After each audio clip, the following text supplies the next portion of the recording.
A pleasant good morning to the Honorable John Brisenia, Prime Minister of Belize, his ministers and ministers of state, to the Honorable Tracy Panton, leaders of the opposition and members of her side of the House, and to you, Mr. Speaker, honorable members, let us now pray.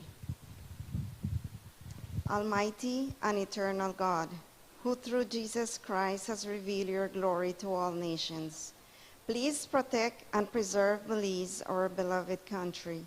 God of might, wisdom, and justice, please assist our Belizean government and people with your Holy Spirit of counsel and fortitude.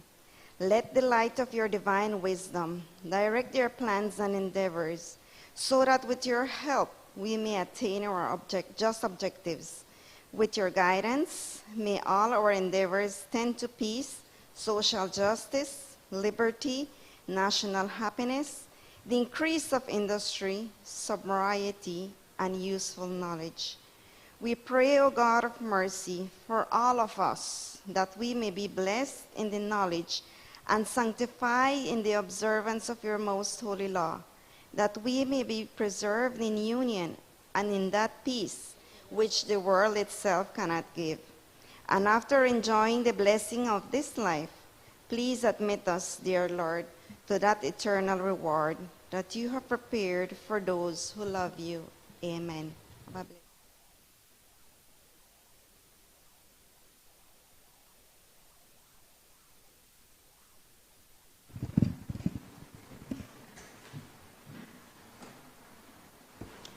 Announcement by the Speaker.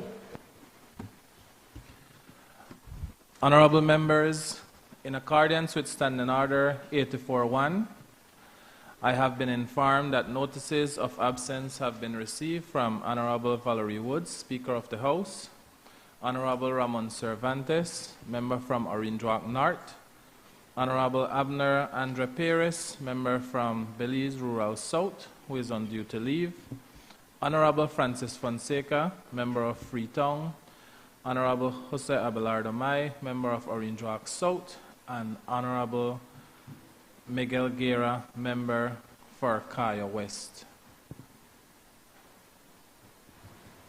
Bills brought from the Senate. I recognize the Honorable Minister of Home Affairs and Enterprise.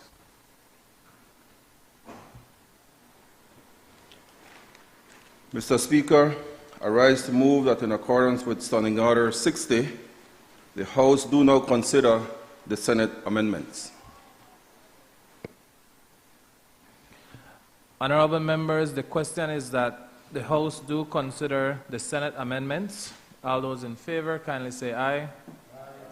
Those against, kindly say no. I think the ayes have it.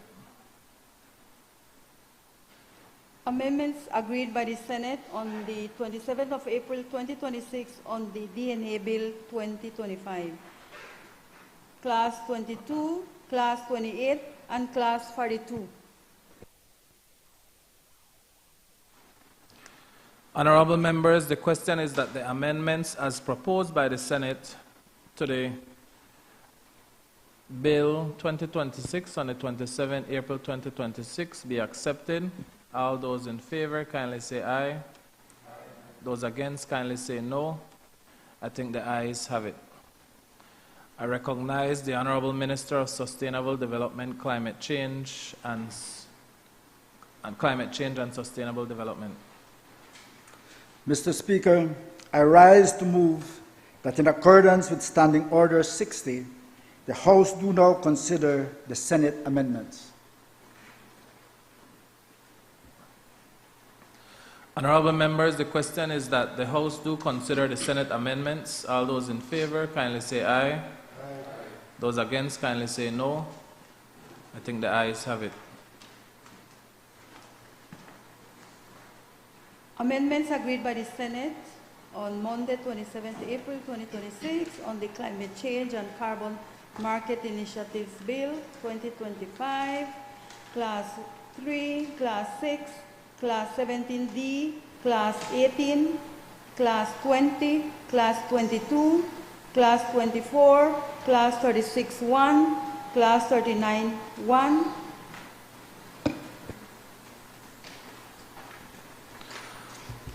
Honorable members, the question is that the amendments as proposed by the Senate to the Climate Change and Carbon Market Initiatives Bill 2026 on the 27th of April 2026 be accepted. All those in favor kindly say aye. Aye. Those against kindly say no. I think the ayes have it. Papers. I recognize the Honorable Minister of Agriculture, Food Security and New Growth Enterprise.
Honorable members, those papers are ordered to lie on the table. I recognize the Honorable Minister of Public Utilities, Energy and Logistics.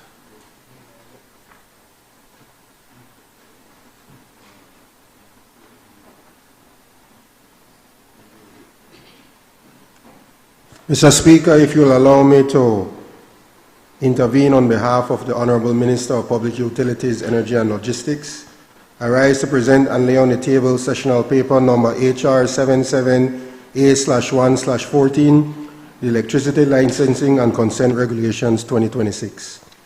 Mr. Speaker, I order the paper to lie on the table. Honorable members, that paper is ordered to lie on the table.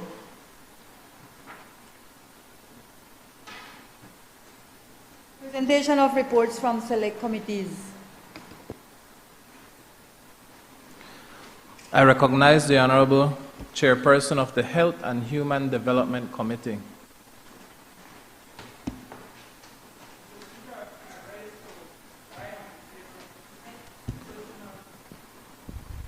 Sessional papers number HR 78/1/14, report from the Health and Human Development Committee on the National Health Insurance Authority Bill 2026, and number HR 79/14, report from the Health and Human Development Committee on the Domestic and Intimate Partner Violence Prohibition Bill 2026. Honorable members, those reports are ordered to lie on the table. I recognize the Honorable Chairperson of the Constitution and Foreign Affairs Committee. Good morning, Mr. Speaker. Mr. Speaker, I rise to lay on the table sessional paper number HR 80/1/14, report from the Constitution and Foreign Affairs Committee on the Caribbean Community Free Movement and Contingent Rights Bill 2026. Thank you. Honorable members, that report is ordered to lie on the table. I recognize the Honorable Chairperson of the Joint Public Accounts Committee. Mr. Speaker, I rise to lay on the table sessional paper number HR 81/1/14, report from the Joint Public Accounts Committee on the report of the Auditor General for the year April 2016 to March 2017. Mr. Speaker, to order the report to lie on the table. I recognize the member from Fort George. Mr. Speaker, if you will allow me to just briefly speak on this report being laid on the table. First of all, I'd like to commend the member from Queen Square for laying this report on the table and the work of the Joint PAC team. And just to comment that we hope that this Joint Public Accounts Committee can continue to do its work in accordance with the mandate given to them. I note with concern that there were some instances where members of the committee were suggesting that they would just brief over years of reports. And I think that that is important, and the public demands that each year be given its due consideration and review by the Joint PAC team, and we hope, for the record, that that is what happens. Thank you, Mr. Speaker.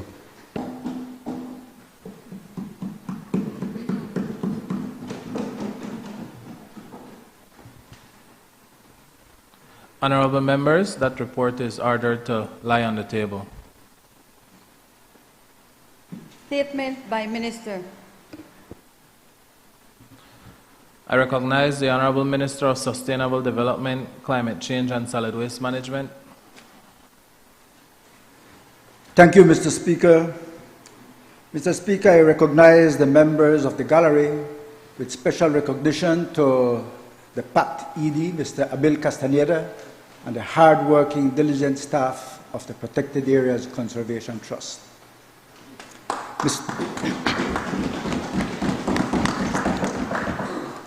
Mr. Speaker, I rise not only as the Minister responsible for sustainable development and the environment, I rise today as a proud Belizean in this honorable House to share with you one of the most exemplary Belizean-made success stories, that is the Protected Areas Conservation Trust, PACT.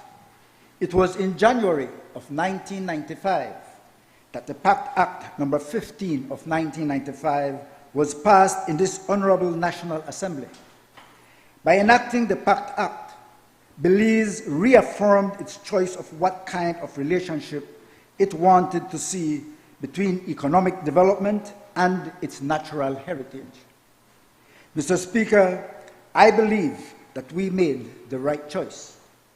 However, it was not until June 6, 1996, that the PACT officially opened its doors on Mango Street in Belmopan, and therefore, this Saturday, on June 6, 2026, PACT will celebrate 30 years of legacy, of partnership, and of true impact. Mr. Speaker, it was in 1997 that PACT conducted its first grant cycle, and since then, PACT has invested over $55 million directly into the National Protected Areas System. This has translated into over 500 grants awarded to key NGOs and co-management organizations across more than 2.3 million hectares of protected landscape, and it has impacted the lives of more than 200,000 Belizeans across more than 60 communities of our jewel, with over $2.6 million Belize dollars invested in scholarships, training, research, and education in environmental science and related disciplines. PACT has also served as a beacon for young and aspiring Belizean environmentalists to become leaders and champions of our natural heritage. But numbers only tell part of the story. The full story of PACT is the story of the ranger who now patrols with a drone, extending their eyes across forest landscapes and seascapes that were once impossible to monitor. It is the story of the park manager who now works from a management plan, a document that may not have existed before PACT invested in it. It is the story of the young Belizean who went to university with PACT's support and came back to manage the very protected area they grew up beside. Today, Mr. Speaker, PACT also serves as the only Belizean entity triple accredited to the Green Climate Fund, the Adaptation Fund, and the Fund for Loss and Damage. It has under its climate portfolio mobilized over 36 million Belize dollars with a further 140 million in pipeline to support the existential work that the government of Belize continues to pursue to ensure climate resilience of our economy, of our environment, and certainly of our people. Just in the last 5.5 years of this Briceño administration, we have mobilized an unprecedented $12 million in conservation finance and $28 million in climate finance. Mr. Speaker, I therefore wish to congratulate and thank all those pioneers, partners, and champions that have worked with PAC since 1996 for their stewardship and for their commitment to sustainable development. To all our co-managers and their teams of scientists, rangers, and administrative staff, to our key government agencies such as the Forest Department, the Fisheries Department, and the National Biodiversity Office, to our indigenous organizations, community-based organizations, to the fishing cooperatives, universities, private protected area managers, and to the countless conservation heroes that have and continue to protect Belize's environmental treasure. I thank you on behalf of the people of the government of Belize. Mr. Speaker, I also wish to acknowledge our Honorable Prime Minister, who in his capacity as Minister responsible for the environment during PAC's formative years, played an important role in shaping this institution. I also wish to recognize all those who have served on PAC's Board of Directors since 1996, including during my tenure as Minister, my former CEO, Dr. Kenrick Williams, and on the current board under the leadership of Chairperson CEO Milagro Matos. Mr. Speaker, I also pay tribute to all past executive directors, beginning with the first executive director, the late Mr. Humberto Paredes, and including a list of distinguished individuals such as our very Speaker of the House, the Honorable Valerie Woods, who raised the bar for the trust during her tenure. And importantly, Mr. Speaker, I recognize every past and present member of staff whose dedication, professionalism, and commitment have strengthened PAC's mission through the years. On behalf of this nation, we thank you for your service and unwavering commitment to sustainable development. As PAC celebrates 30 years of impact, we look ahead with confidence to the next 30 years, continued progress, resilience, innovation, and environmental stewardship for Belize. PAC continues to be not only a beacon of hope for inclusive conservation, but a leader in the region as an environmental trust fund that channels millions into the environment and empowers vulnerable communities to build climate resilience.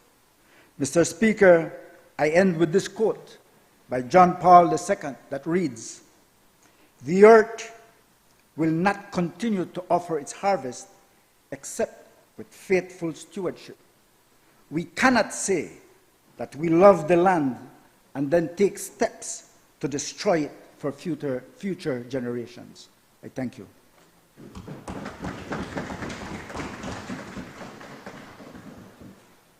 Introduction of bills.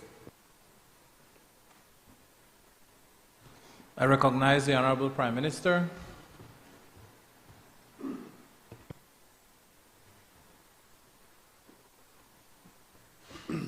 Mr. Speaker, as I start, I just want to commend the Minister of Sustainable Development and his presentation, what he did about PAC.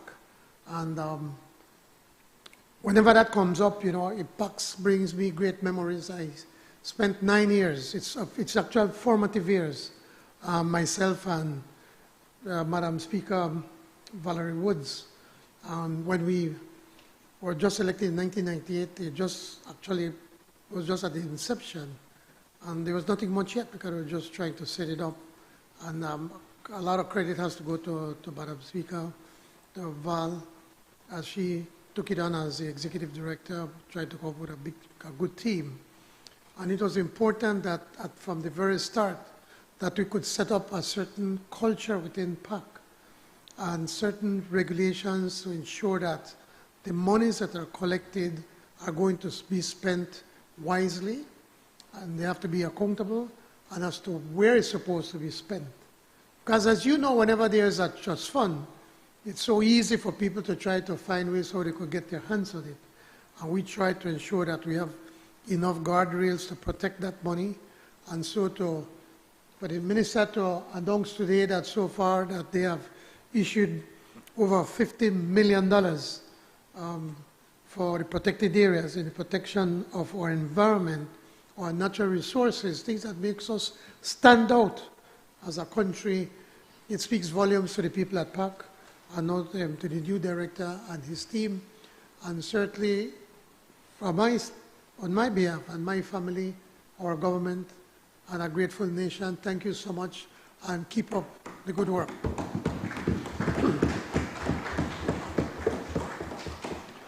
Now, Mr. Speaker, this is the Development Finance Corporation Amendment Bill 2026. I rise to introduce a bill for an act to amend the Development Finance Corporation Act, Chapter 279 of the Substantive Laws of Belize, Revised Edition 2020, to rename the Development Finance Corporation and to provide for matters connected therewith or incidental to. Mr. Speaker, I know a lot of people are wondering why is it that we want to change the name. It's really a straightforward amendment that we're doing. All we're doing is to amend it, to change the name from the DFC to a name as the Development Bank of Belize. So from the Development Finance Corporation to the Development Bank of Belize. Because over the years, that's the role that that the DFC has taken over, the role of as a development bank. We are convinced that, that this would be a positive move because we need to really align with the legal identity of the corporation, which is currently under statutory obligations. Now, Mr. Speaker, we have expanded the DFC's powers and accredited instruments so that with the change, they will align more closely with that of a bank, more specifically, a development bank. That's what's key here. This is not just a regular bank like Heritage Bank or Belize Bank or Atlantic Bank. It is a development bank, a bank that's there to help the development of this country. And as such, its clients will appreciate that they know, people know what a bank is, what services they provide, and how they are managed. In renaming the DFC to the Development Bank of Belize, we will be rebranding and modernizing the DFC. We will align this institution with other regional banks like the Development Bank of Jamaica, and we are confident that it will better reposition the DFC, build confidence, and modernize this institution. I believe this is something that all of us can and should support. This recommendation, this paper and bill has the recommendation of the Cabinet, and I urge support from both sides. Thank you, Mr. Speaker.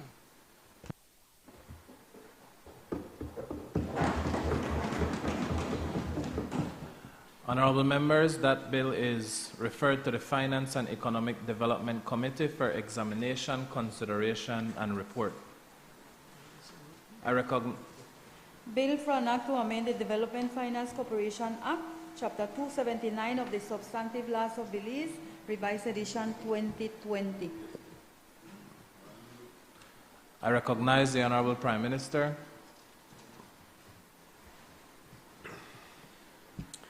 Okay, Mr. Speaker, this is the National Security Council Amendment Bill 2026. I rise to introduce a bill for an act to amend the National Security Council Act number 15 of 2024 to provide for the mandatory security vetting of staff and other persons with access to sensitive information, to provide for the making of regulations in respect to security vetting, and to provide for matters connected therewith or incidental to. Mr. Speaker, Belize is under constant threat, both internally and externally, from criminals in particular. And more our security forces become vulnerable to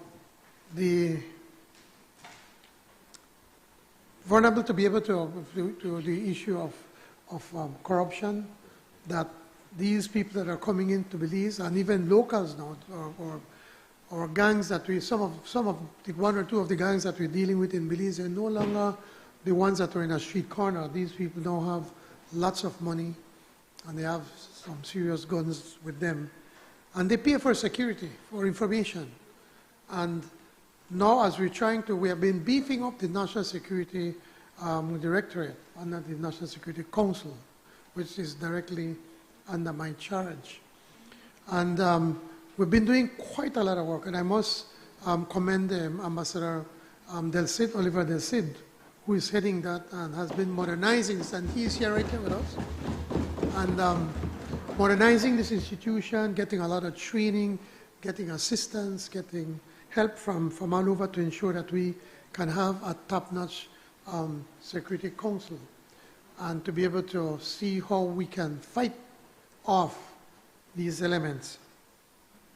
So as I said, the corruption among security services undermines the work of all other partner agencies. And as security threats become more complex, Belize's security services require a more robust legal framework to ensure the integrity of their personnel.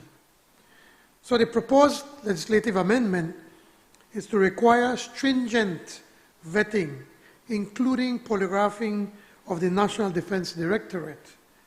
It is the first of its kind in Belize and underscores the commitment of this administration to root out corruption that ignores, facilitates, and at times actively supports criminal activity, including drugs and weapons trafficking. We expect other security services to follow with similar legislative amendments in the future. Now, mind you, there are a lot of good security officers, but there are a few that are out there that, you know, especially, and I'm not without pointing fingers, you know, at one time at the JIAC, because it was so loosely managed, you know, you hear the police, they go north, and the plane, and they go south. And they had the police, because people from inside the JIAC would step outside and make a phone call and give the information as to where the police is going to be moving. And so we've been doing and trying to manage that as best as we possibly can.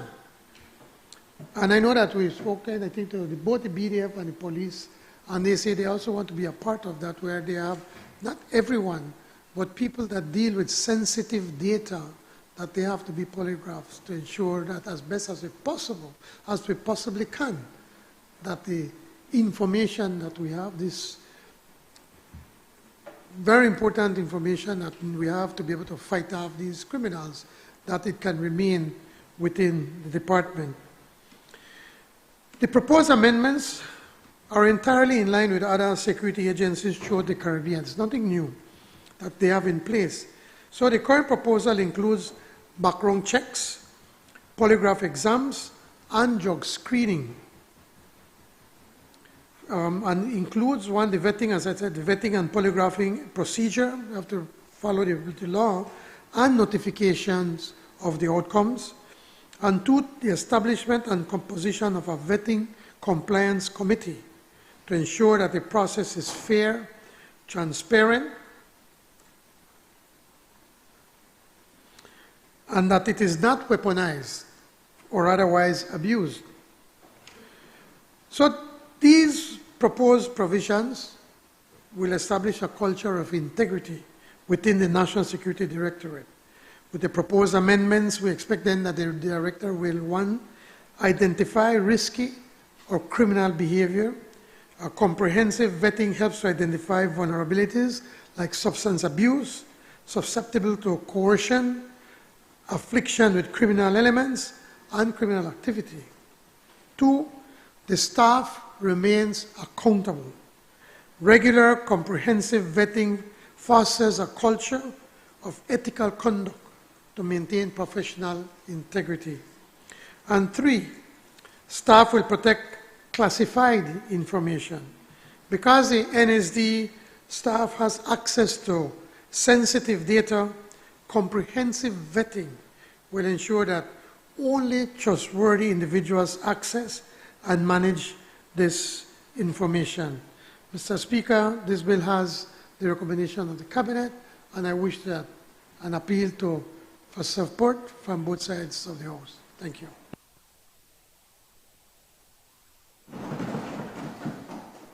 Honorable members, that bill is referred to the National Security and Immigration Committee for examination, consideration, and report.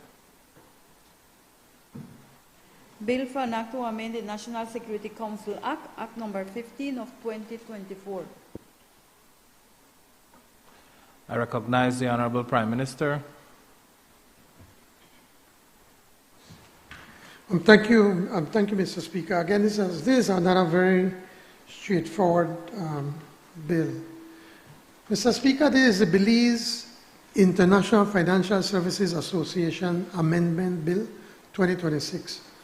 I rise to introduce a bill for an act to amend the Belize International Financial Services Association Act, Chapter 273 of the Substantive Laws of Belize Revised Edition 2020 to provide for the change of the name from the Belize International Financial Services Association to the Act to the Belize Financial Industry Association Act, to provide for the change of name of the association to the Belize Financial Industry Association, and to provide for matters connected therewith or incidental to. I know many people are asking, well, what is there to a name? Well, what has happened is that the international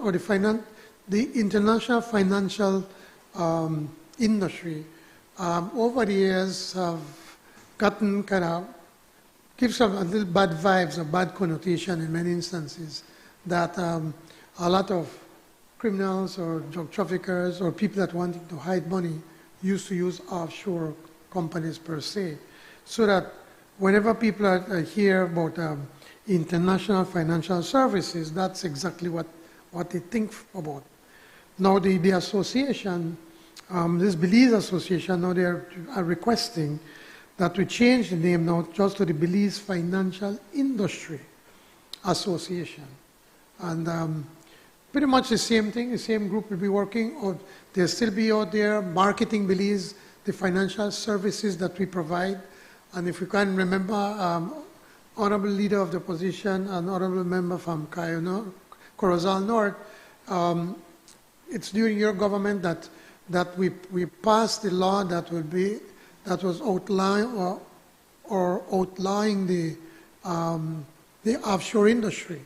Remember? And so we had to get rid of that, and then even whereby the taxation that you provide onshore, the tax that you provide offshore must be the same as the tax that you provide onshore, to be able to level the playing field.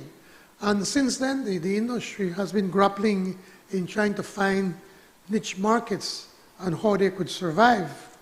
And so they have been doing, I think, a pretty good job so far. And they're starting to see growth in that industry once again, now that they're finding the ways, the changes, the legislative changes that we have done, now that we have also been certified by the Financial Action Task Force. We're probably one of 20 countries in the world. And so that was all under us. And with the support of the opposition, because they supported us in most of the slew of pieces of legislation that we had to bring. And now it's starting to pay dividends. Because now when they go out to these events internationally to market Belize, they could say, well, see, we are one of the few that have this stamp of approval.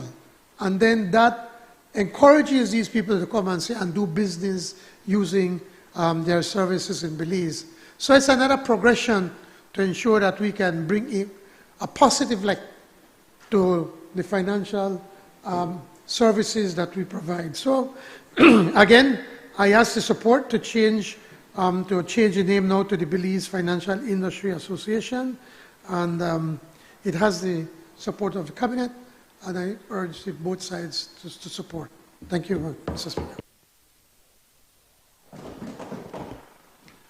Honorable members, that bill is referred to the Finance and Economic Development Committee for examination, consideration, and report.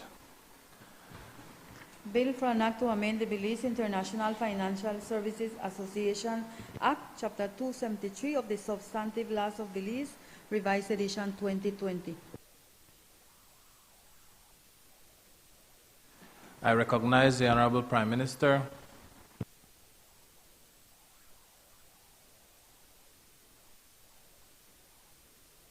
Mr. Speaker, this is the Belize Electricity Investment Bill 2026. I rise to introduce a bill for an act to authorize and give effect for a preference share subscription deed for the acquisition by the government of Belize of 8,138,020 convertible redeemable preference shares in Belize Electricity Limited, to charge the Consolidated Revenue Fund with and authorize the payment of the purchase therefrom, to authorize the Financial Secretary to pay the purchase price for the subscription, and to provide for matters connected therewith or incidental to. Mr. Speaker, I know that we all recognize the importance of security energy for the Belizean people. So, by way of explaining this investment bill, let me say this. The Belize Electricity Investment Bill of 2026 seeks to provide a legal authority for the government of Belize to acquire a significant equity interest in Belize on BL through the purchase of these 8,138,020 convertible redeemable preference shares. This bill seeks the authorization of government to buy these shares with funds from the Consolidated Revenue Fund. Under the proposed transaction, the government will purchase preferred shares at a rate of $9 per share, consisting of par value of $2 and a share premium of $7. We plan to purchase approximately $73 million of shares.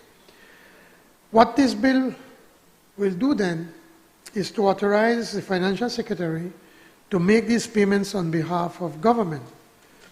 This kind of transaction is called a subscription deed, Mr. Speaker. The subscription deed establishes conditions that must be satisfied before the transaction can be completed. So the government must ensure all required legislative approvals, whilst BEL must provide the necessary offering memorandum, audited financial statements, regulatory approvals, and other disclosure documents required under Belize's securities legislation. Completion of the transaction can only occur after these conditions have been fulfilled. Mr. Speaker, Strategically, the bill represents another step in the government's broader policy objective of increasing national ownership and influence within Belize's electricity sector. By investing approximately 73 million Belize dollars into BEL, the government strengthens its position as a major shareholder or stakeholder in the country's principal electricity utility, while potentially benefiting from future dividends, incomes, and capital appreciation. In summary, the bill authorizes a major public investment in BEL. Government would acquire convertible preference shares. Approving this provides a legal framework for funding the transaction. Approving it also establishes the rights and obligations of both parties and supports the government's long-term strategy of enhancing national participation in Belize's energy sector while protecting public funds through a structured investment arrangement. I look forward to the support of all members of this Honorable House as we work to improve our energy efficiency and independence. This bill has the support of the Cabinet. Thank you, Mr. Speaker.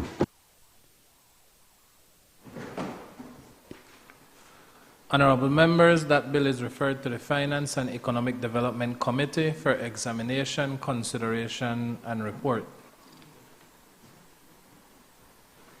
Bill for an act to authorize and give effect to a preference share subscription deed for the acquisition by the Government of Belize of 813,802 convertible redeemable preference shares in Belize Electricity Limited, to charge the Consolidation Revenue Fund with and authorize the payment for the purchase price therefrom, to authorize the Financial Secretary to pay the purchase price for the acquisition, and to provide for matters connected therewith or incidental thereto.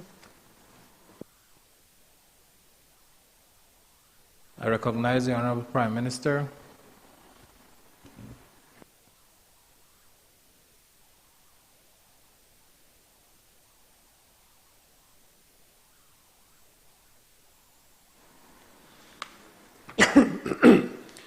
Again, Mr. Speaker, this is the International Development Association, or referred to as the IDA, Belize Energy, Childhood Development and Female Empowerment Project for US $23.5 million loan motion 2026.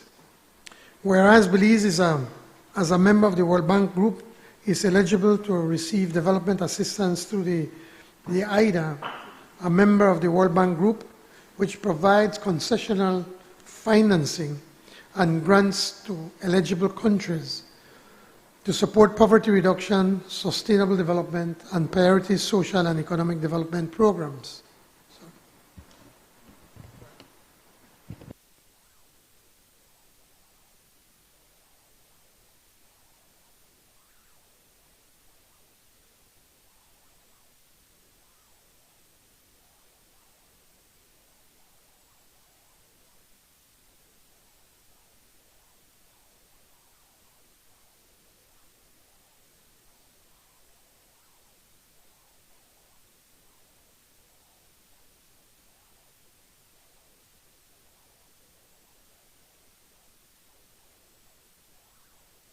I recognize the Honorable Prime Minister for Bill number 5.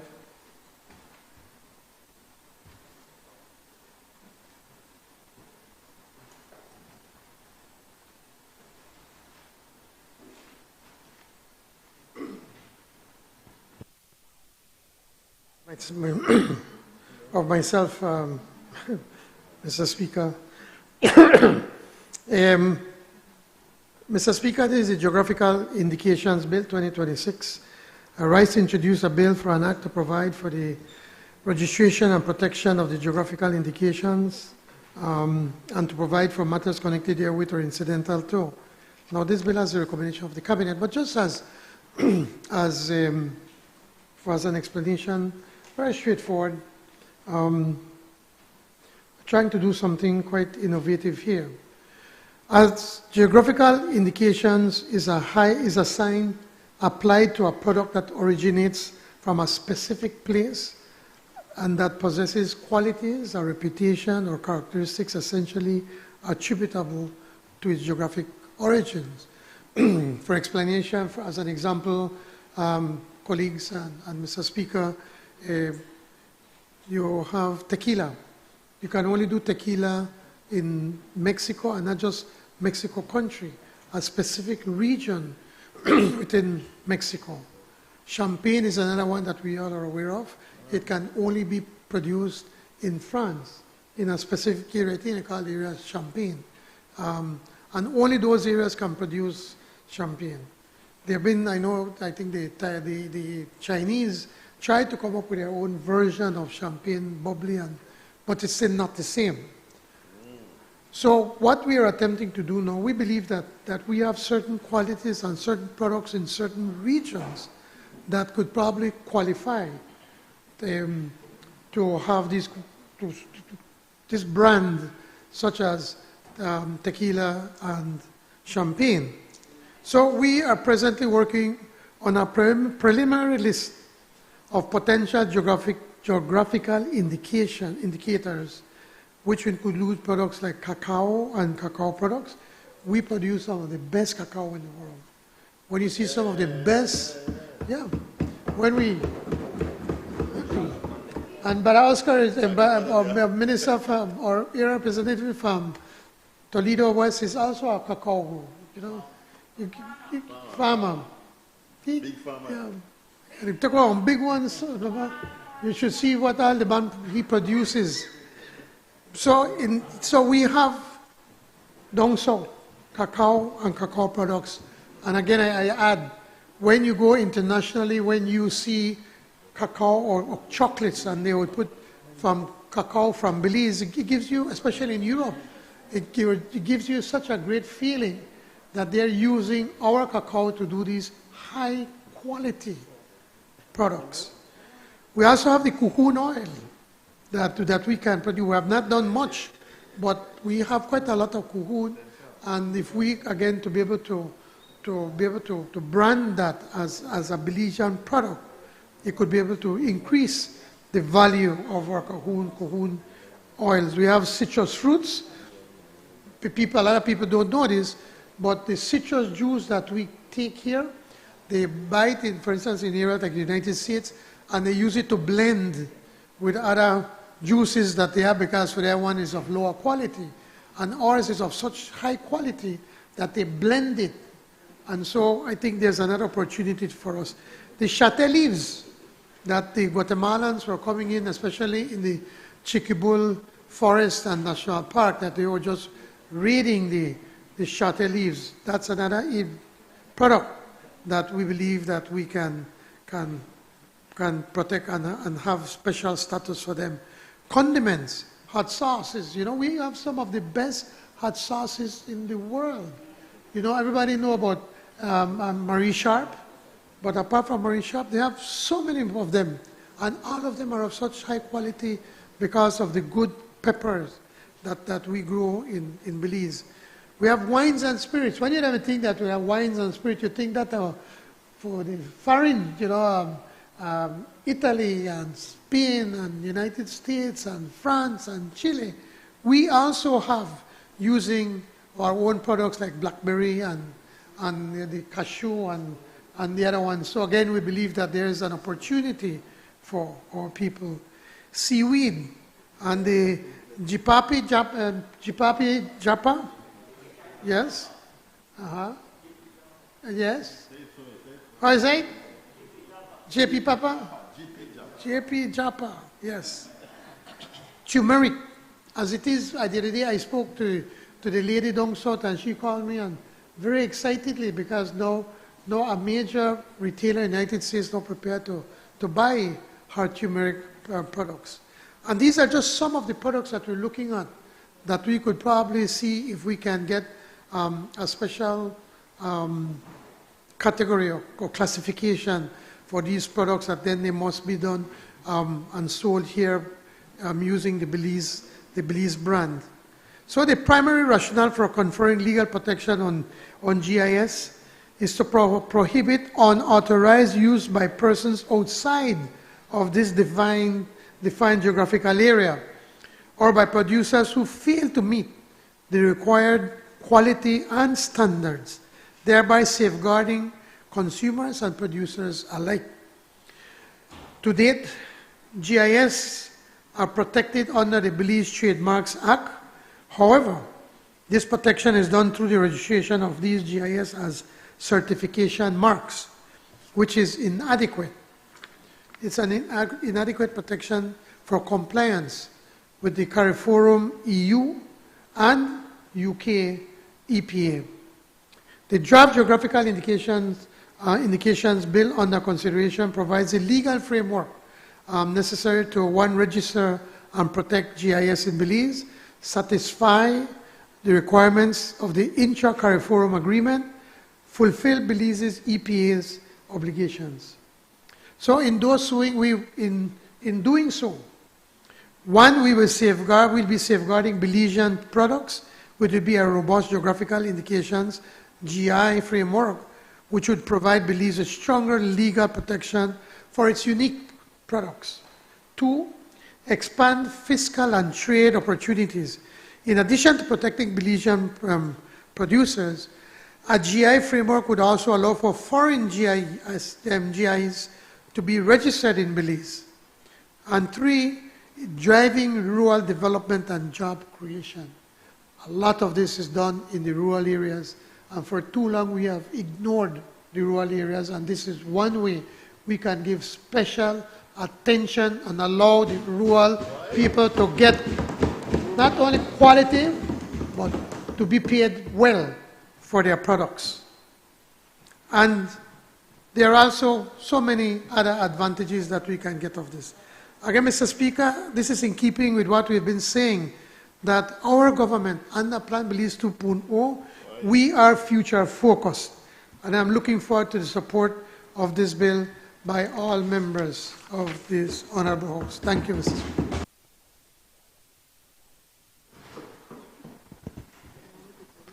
Honorable members, that bill is referred to the Constitution and Foreign Affairs Committee for examination, consideration, and report. I recognize the Honorable Minister of Immigration.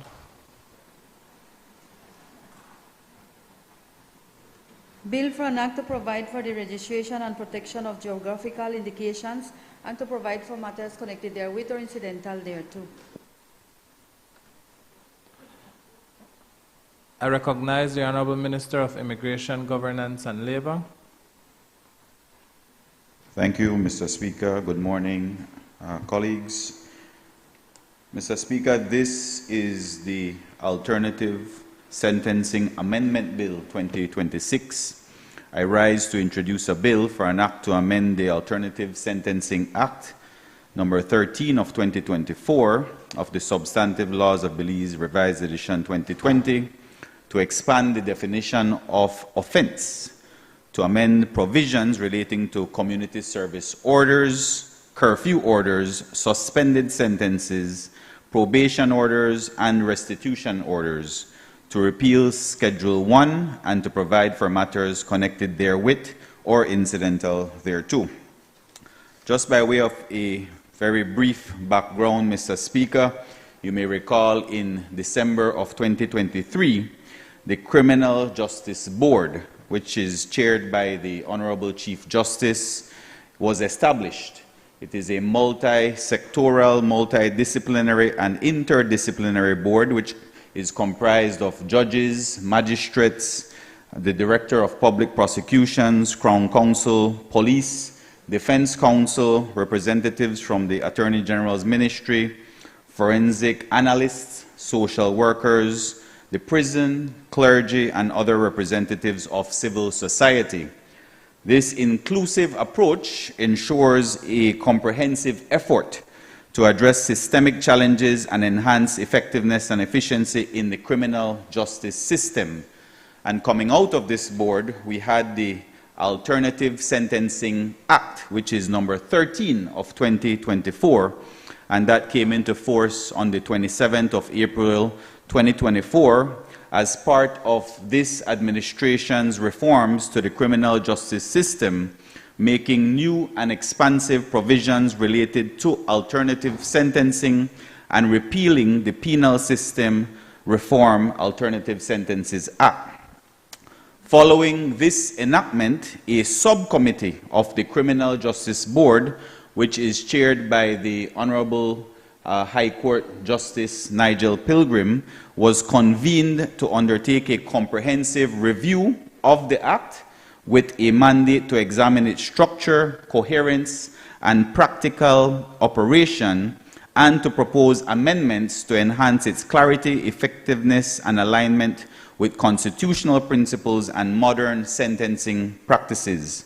So the recommendations as proposed in this amendment bill today come from that board. Just to give a little overview, Mr. Speaker, currently Section 2 of the Alternative Sentencing Act defines the word offense as an offense triable on indictment, which, with the consent of the prosecution and the accused person, may be tried summarily, or B, an offense triable summarily and not otherwise. The current definition of offense in Section 2 is unduly restrictive, limiting the application of the Act to summary and certain hybrid offenses and creating internal inconsistencies across provisions. This restricts the court's ability to impose appropriate alternative sentences in suitable cases. A broader definition is necessary to ensure coherence within the Act to permit greater flexibility in sentencing while still excluding the most serious offenses. Furthermore, Section 18(1)(a) currently includes reference to crime prevention initiatives as a sentencing consideration, which risks conflating judicial and executive functions. The current wording seemingly imposes executive considerations for judicial officers. The judiciary's role and process in sentencing have been clearly set out in precedent from the Apex Court, and advancing crime prevention initiatives does not form part of judicial sentencing functions. Sentencing should remain a judicial function separate from executive crime prevention policy.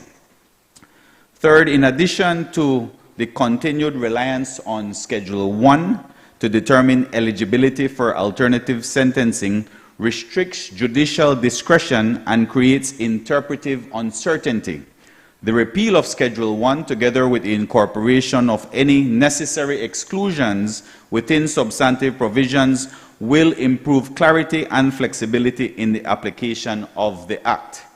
Section 58(2) limits probation orders to being imposed only in lieu of imprisonment, which restricts the court's ability to craft balanced sentences. The current statutory cap on the duration of probation may also be insufficient in certain cases requiring extended supervision. These limitations reduce the effectiveness of probation as a rehabilitative tool and warrant amendment to allow for greater judicial flexibility. Operational challenges have also been identified, including the absence of an express requirement for consultation with the Community Rehabilitation Department prior to the imposition of curfew orders, and the lack of a requirement to confirm the availability of monitoring arrangements. This may result in orders that are impractical or unenforceable. Clarifying these requirements will ensure that curfew orders are capable of effective implementation. Finally, the existing framework for restitution orders also requires reform. References to the Attorney General are inconsistent with the constitutional role of the Director of Public Prosecutions in criminal proceedings. Clarification is needed that the state bears the primary responsibility to pursue restitution, with provision for victim application only if the state fails to act within a defined period. This protects victims from procedural burden and aligns with the principle that criminal proceedings are prosecuted by the state. Amendments are therefore necessary to clarify rules and reduce procedural burdens on victims. Mr. Speaker, these proposed amendments are expected to improve clarity, consistency, and practical operation of the Alternative Sentencing Act by broadening judicial flexibility and removing unnecessary statutory restrictions. The bill will enable courts to impose more proportionate and rehabilitative sentences in appropriate cases while preserving safeguards for the more serious offenses. These amendments relating to curfew orders, probation orders, and restitution orders are expected to improve operational effectiveness and strengthen enforcement mechanisms within the criminal justice system. This amendment bill, Mr. Speaker, represents an important step in strengthening Belize's framework for alternative sentencing and improving the operation of the criminal justice system. This bill, Mr. Speaker, has the support of Cabinet.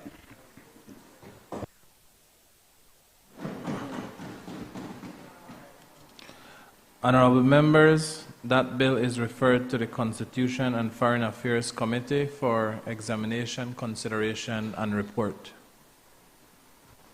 Bill for an act to amend the Alternative Sentencing Act, Act number 13 of 2024 of the Substantive Laws of Belize, Revised Edition 2020. I recognize the Honorable Minister of Immigration, Governance, and Labor. Mr. Speaker, this is the Criminal Code Amendment Bill 2026. I rise to introduce a bill for an act to amend the Criminal Code, Chapter 101 of the Substantive Laws of Belize, to provide for public accessibility to the National Sex Offenders Database, to provide for in-camera proceedings for certain offenses, and to provide for matters connected therewith or incidental thereto. Mr. Speaker, how sexual offenses are prosecuted and what systems are put in place to address recidivism of sexual offenders have and continue to generate much public debate. Similarly, the treatment of sexual offenses and cases involving child witnesses are among the most sensitive matters before the courts. The public nature of court proceedings expose victims, particularly children, to further trauma, intimidation, and social stigma. These amendments today, Mr. Speaker, in essence, will provide the public access to the National Sex Offenders Database and to provide for in-camera proceedings in cases involving sexual offenses and the testimony of children. And the clauses that will be amended are the current Section 64(1), which makes provision for in-camera hearing only for the case of incest under Section 62 and 63. Under the new Part 3, Section 335, an expanded list of sexual offenses included under Section 62 and 63 will be heard in camera. Therefore, Section 64(1) will become unnecessary. The amendment expands the list of sexual offenses for which a convicted sexual offender becomes subject to sex notification requirements. There's also an amendment to Section 65A, removing the requirement or need for a member of the public to apply for permission to have access to the National Sex Offenders Database, and instead to allow for general access to the public. And finally, the insertion of a new Part 3. This new part will make provision for in-camera hearings for proceedings relating to sexual offenses and testimony of children. Mr. Speaker, if you may recall, in February of 2014, this National Assembly enacted Act number 12 of 2014 to make provisions for the reform. He might be too young to remember that, no? For the reform of laws relating to sexual offenses. By this piece of legislation, Section 65 was amended and Section 65A, 65B, and 65C were incorporated in the Criminal Code. By the amendment to Section 65, a court is now mandated, when sentencing a convicted sexual offender, to additionally sentence the convict to counseling, medical or psychiatric treatment. Furthermore, the amendment to Section 65 provided that a sexual offender shall not change his residence without prior notification to the Commissioner of Police and to the Director of Human Development in the ministry responsible for human development, women and youth, and shall comply with such other requirements as the Commissioner of Police may specify for the protection of the public. Section 65A, meanwhile, among other things, provided that a convicted sexual offender is subject to sex offender notification requirements, and therefore is mandated to provide the following information at any police station in the district that he or she resides. 1, his or her name, and where they use one or more other names, each of those names, his or her home address, and if that address changes, the new address shall be provided within 14 days after leaving the former address, their date of birth, their occupation and address of their place of work, and their criminal convictions and corresponding sentences. The information received from the convict is collated and recorded on a database known as the National Sex Offender Database, and the information is kept in the database for 10 years. It is the responsibility of the Commissioner of Police and the Minister with responsibility for police to manage, maintain, and update the database, and members of the general public can access the information in the database by written application. So that is what is being changed today. You can now access it as a member of the public. Well, not today, but when it is passed. Section 65B, meanwhile, provides that whereas a convicted sexual offender fails to comply with sex notification requirements, that person is liable on conviction to a fine not exceeding $10,000 or to imprisonment for a term of 5 years or both. Section 65C empowers the court to make prohibition court contact orders in cases where allegations in relation to child abuse, including any sexual offenses, are made, impose an order that from the date of the complaint is made to the police until a matter is resolved in court or otherwise, the alleged perpetrator shall have no personal contact with the complainant or the complainant's parents or legal guardians. As it relates to in-camera hearings, Mr. Speaker, the conduct of in-camera hearings is widely recognized as an important safeguard to protect the dignity and privacy of victims so as to encourage the reporting of sexual offenses and to ensure that child witnesses are able to give evidence in a safe and supportive environment. As far back as the year 2002, the Court of Appeal of Belize explained that it is constitutionally permissible for certain types of criminal proceedings to be held in camera. That is to say, that persons other than parties and the legal practitioners representing them may be excluded from the courtroom in the interest of public morality and for the protection of the private lives of persons concerned in those proceedings.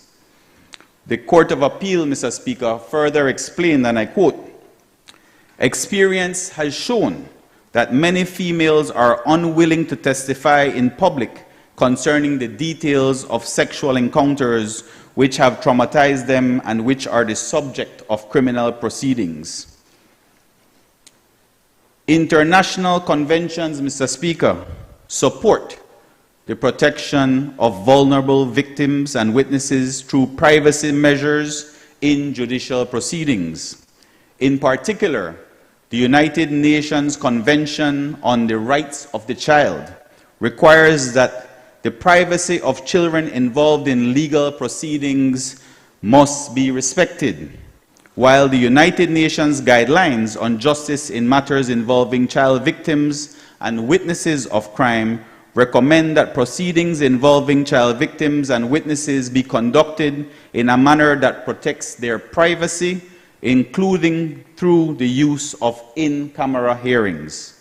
Additionally, international standards under the Convention on the Elimination of All Forms of Discrimination Against Women and the Declaration of Basic Principles of Justice for Victims of Crime emphasize the need to protect victims of sexual offenses from further trauma and public exposure.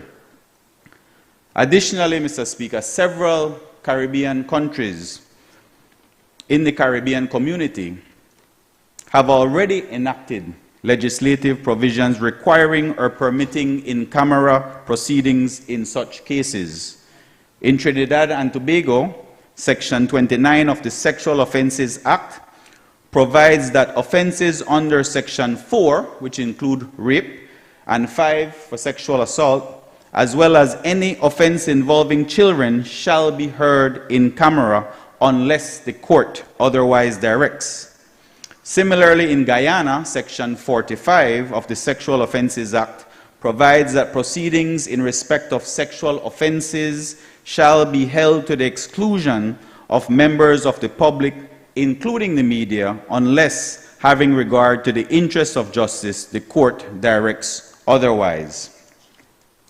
Mr. Speaker, so these changes are extremely important when we consider the current landscape when it comes to sexual offenses and protecting the rights of children especially, and also when it comes to the public having access to the national database of sex offenders. I know that is one that has attracted a lot of public debate, but I believe that putting it in the hands of the public to have access can only create greater measures of safety and security for families and their children.